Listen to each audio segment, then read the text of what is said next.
welcome back to my channel. Today I'm about to do what I do best, which is my Kill It With Fire reviews. But today is not just a Kill It With Fire review. I mean, naturally, if you've seen videos of this nature, you know that I don't just review it, I pretty much unapologetically rip it to fucking shreds. But this film, oh, sweet Christ on crackers. I'm not just ripping it apart. I'm gonna butcher the fucking shit out of it, just like it did to this movie, okay? I'm gonna just take it and we're just gonna rip it apart, okay? I might be getting a little too enthusiastic, but that's beside the point. Yeah, I'm going in and I'm going in hard, and I also apologize if you hear any interfering background noise in this video. My mother has chosen this very moment to go around the sideway, which is up against the wall where my room is, and go and collect the fucking Christmas decorations. Even though she knew I was recording, so that's actually fucking annoying. So anyway, sit down, buckle up, because this thing is about to get fucking brutal. The Nun is a 2018 American Gothic supernatural horror film directed by Corin Hardy and written by Gary Doberman from a story by Doberman and James Wan.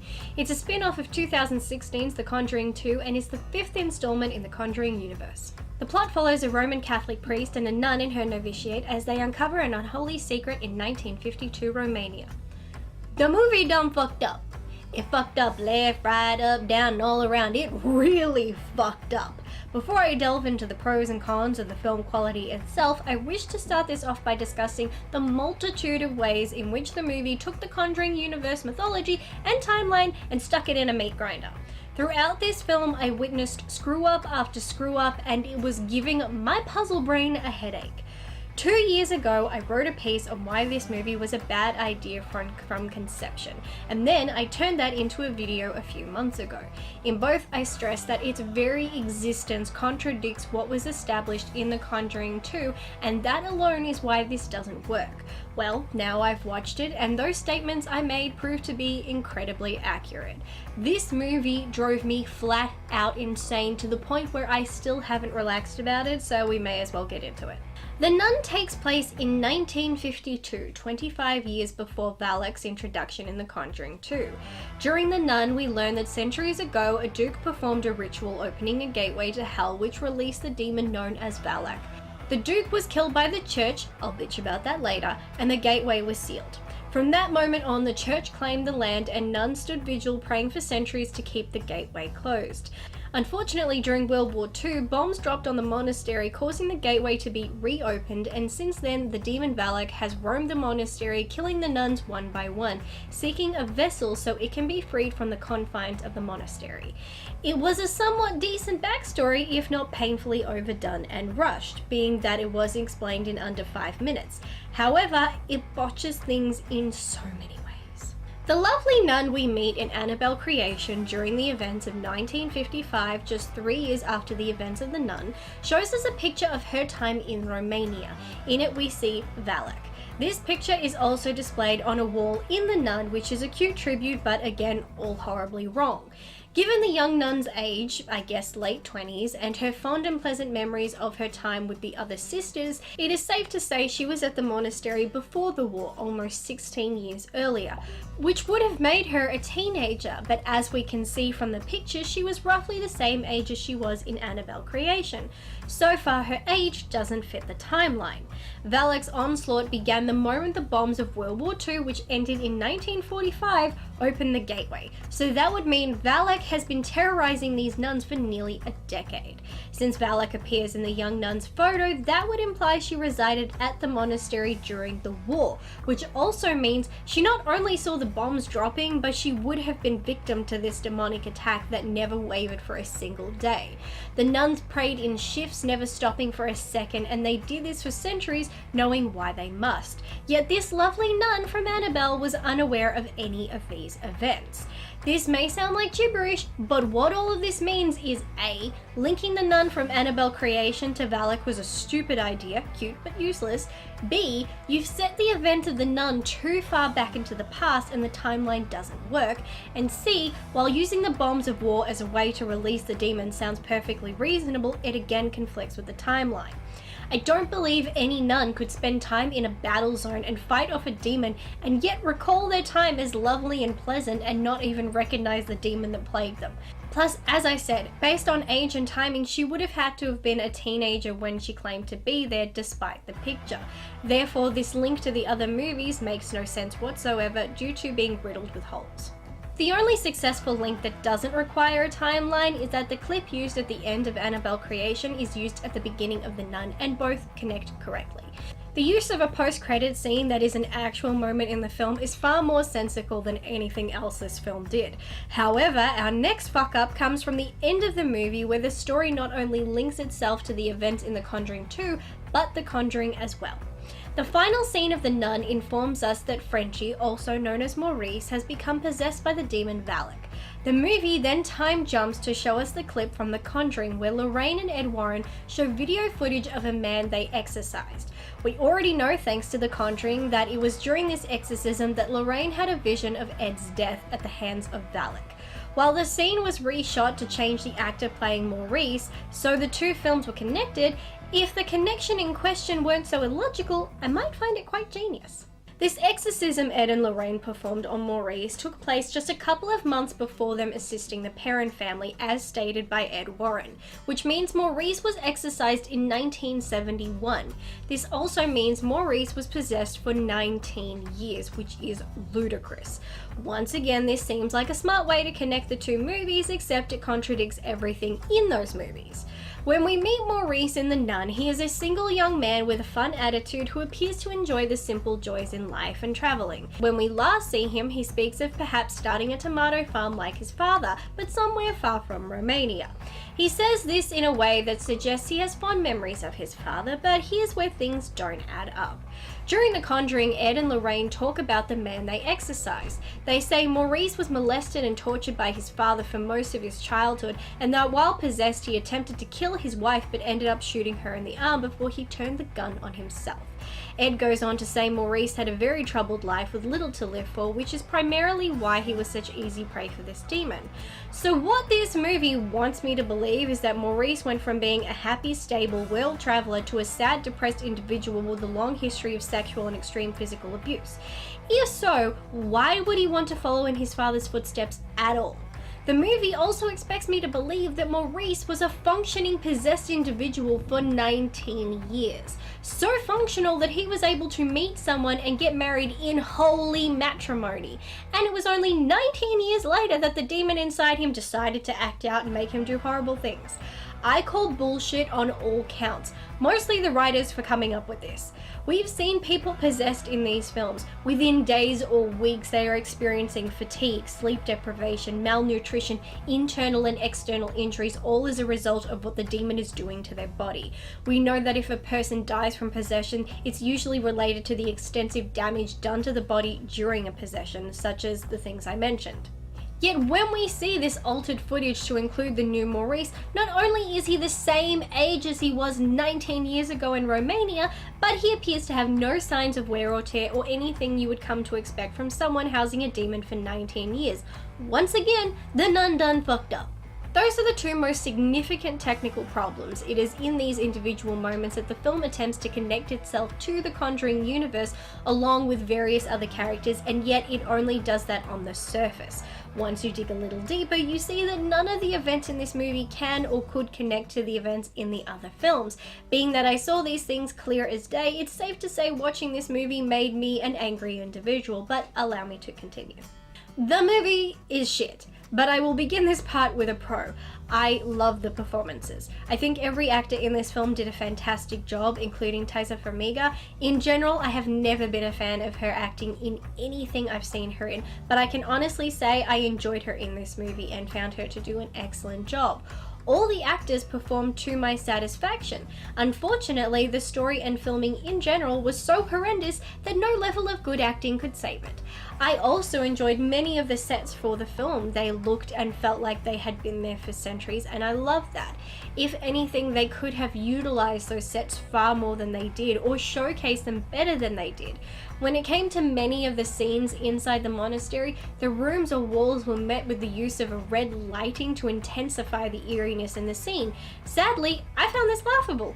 This is a monastery in the middle of the mountains in 1952 Romania. The nuns don't use electricity, only candles, so how could the color red illuminate the rooms? It's great for atmosphere, it just seems a ridiculous choice given the setting. If I were to overlook the timeline and mythology inconsistencies, I would be left saying that the film's most prominent problem is its lack of a narrative. Online, you can see the consensus says the film was met with negative reviews from critics who criticize its lack of narrative and over-reliance on jump scares. For once, I can't disagree with this because it's entirely true. From beginning to end, the film never stopped throwing jump scare after jump scare at the audience, and none of them were even scary. We're never given room to breathe or given that sense of build-up that allows jump scares to be so effective.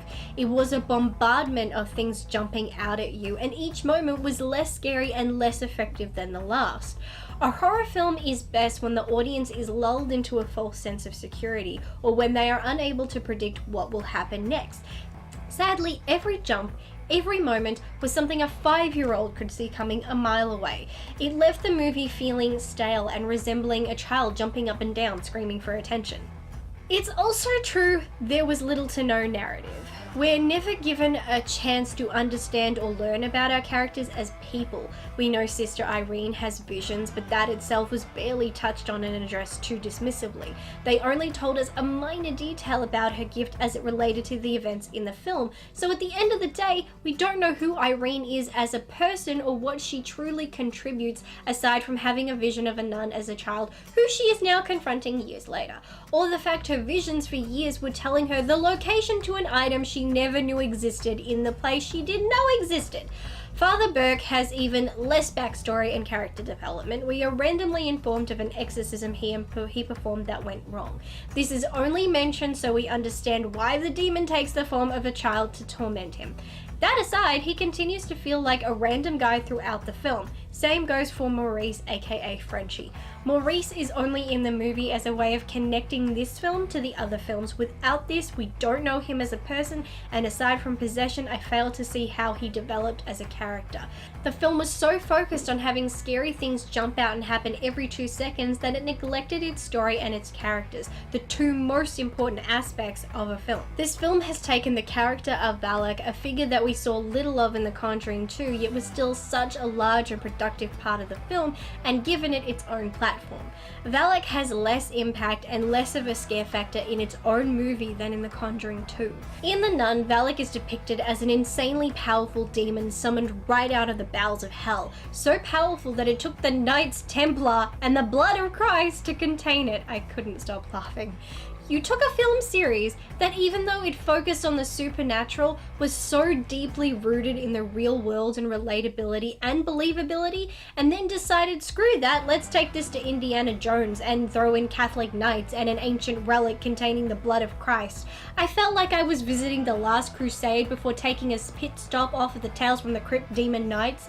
You could not have overdone this more if you tried, and it once again makes no sense. This film paints Valak as so powerful and in such desperate need for a vessel so it can escape, yet it goes around killing the only people available for it to possess. During this film, Valak is given more dialogue, I'd say, than its previous appearance, and is more hands-on, choking and throwing people around, which I feel weakens the character's presence. In The Conjuring 2, we barely saw Valak. Valak, like all demons, operated in anonymity, so it worked mostly behind the scenes and never really laid a hand on anyone. But in this film, Valak's origin story, it's getting its hands dirty and it feels less impressive. If this demon is so powerful that it requires the blood of Christ himself to defeat it and send it back to hell, why was Lorraine able to exorcise the demon by merely calling its name and having enough willpower to cast it back to hell? Either this demon is the most powerful entity on Earth, or it's a regular demon that is terrifying but with enough determination can be defeated. Make up your mind. During The Nun, the film chooses to take one of Valak's descriptions, Marquis of Snakes, and make that very literal, having snakes present in many scenes and as a way for Valak to inflict himself on others. I don't understand why you would choose to do that. Valak already had so many tricks in its arsenal, why would you include another, especially one never used in the other film? This addition continues to show me that this film was trying far too hard to make an impact and all it did was fizzle. Another inconsistency, because there are so fucking many, and this goes back to something I brought up in my article and video where I said the reason The Nun shouldn't have its own film is the fact in The Conjuring 2, Lorraine says the demon has taken the form of something blasphemous to attack her faith. It presents itself as a nun to Lorraine because she is Catholic and devoted to her faith. This demon is screwing with her, and so it poses as a distorted evil version of what she holds dear. This appearance is a reflection of Lorraine, so it makes no sense for it to take that form anywhere else. Yet this film implies that this demon spends its day-to-day existence pretending to be a nun. We saw the demon's real face for a split second during its exorcism in The Conjuring 2. It was horned and black and very what you expect of a demon. In this film, we never even come close to seeing its real face, and according to one of the nuns, the demon is posing as a nun to hide among their ranks so it can take them out one by one. This is beyond idiotic. It doesn't look remotely human. I don't think any human or nun for that matter would fall for that, nor do I believe a demon of this magnitude would be dumb enough to think, well, if I dress like them, I'll blend right in. This movie has no intelligence whatsoever. If this film were its own entity and not part of a universe that is designed to be tied together, I would think the plot, minus the relic and knights, was really clever and quite interesting. But this film is part of a bigger picture. It's a footnote, and as such, it has just taken all the things that were established before it and torn it apart in more ways than one. There were so many elements in this film that are convenient, and I hate when a film does that. How does the church know Irene is psychic? Of all the people to call, why call on her? They just happen to call on a girl who just happens to have grown up having visions of a demon the church was not even aware was on the loose. She just happens to have visions her whole life that would be telling her where specifically to find a relic that would destroy the demon. It was all painfully easy and convenient. This movie didn't even try. When it came to depicting Irene's visions, aside from the Bell incident, I had no clue they were visions. The way they were depicted and inserted into the film just felt like the demon playing tricks with her. They never once felt connected to Irene or that they were associated with her in any way. I hadn't a clue they were visions at all. I believe this once again comes down to the fact that they were focused more on how to make the things in those visions make the audience jump, instead of allowing the audience to understand what they truly were or what they contributed to the film and story. I can't even say I agree with the ending. In the end, Irene spat the blood of Christ at Valak, they continue to rip off demon knights, and the blood dripped onto the gateway. The demon was defeated and the gateway closed, and yet you're saying all of that was pointless because Maurice was already acting as a vessel for one of the demon's snake representatives. If the demon already had a contingency plan in place, it had nothing to fear. What's the point of this relic if it was useless? How is it that the blood of Christ can't defeat this demon, but Lorraine yelling its name can? I repeat, the movie done fucked up! Concerning the relic itself, at the start of the film, the sisters have gone to retrieve the relic to use it to close the gateway and banish the demon once again. They had the key, yet they went to the wrong part of the monastery. These nuns have been safeguarding the relic and the gateway for centuries, and yet you're telling me they didn't even know where the damn thing was? That only a nun in training, courtesy of visions she didn't understand knew? And how did the church learn of the nun's suicide when there was no Catholic official left around for miles to pass on that message? Not a single moment of this film adds up. 2 and 2 for some reason make 5, and as you may be able to tell, I'm annoyed as hell. This film was illogical, idiotic, contradictory, rushed, poorly conceived and poorly developed. It was not remotely scary and cared more about demonic children jumping from behind trees than it did about its characters. We don't understand our characters as people, there is no character development, and the story is an absolute mess. The timeline is a disgrace, our villain is underwhelming and tries too hard, and the mythology is fractured with no hopes of repair. In my gut, I knew this film wouldn't work, and I said so, but I chose to be optimistic and say this film might be great. This film was a disaster from beginning to end with no way of being redeemed. It may have made waves at the box office, but the money it made doesn't mean it was good. This film was indeed terrible in so many ways, it's shocking. I apologize for the number of times I was forced to say the words mythology, timeline, gateway, or even none. This is the 5th film written by Gary Doberman that I've seen, and it's the 5th I've hated because of how it's written. Safe to say, I think Doberman is a terrible writer, and I hope he is not signed on for any future Conjuring Universe projects. He's done enough damage. Flaming crucifix, I condemn this film back to hell! So, I'm going to go to my happy place. I'm going to become calm, centered, and I'm going to not think about how fucking shit this movie was. But, you know, I'm very glad. I did tell people when I posted my written review, and they're like, ooh, I can't wait to see this, and I said, look, it's long, save yourself for the video. I feel bad for anybody who actually took the time to read everything. But yeah, there was a lot to say, and I'm sure if I watched it a second time around, which I really don't want to, but I'm sure if I did, I would find even more fucking plot holes and issues, and I don't think my poor little brain can handle it.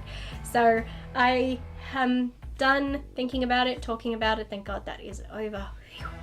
So, if you have seen The Nun, please comment below, tell me what you think, and tell me if you spotted any of the inconsistencies that I mentioned, and also tell me your thoughts on the Conjuring universe. Do you like it? Do you not like it? Or do you think it's been a bit hit and miss? Anyway, comment down below, let me know, and until next time, bye.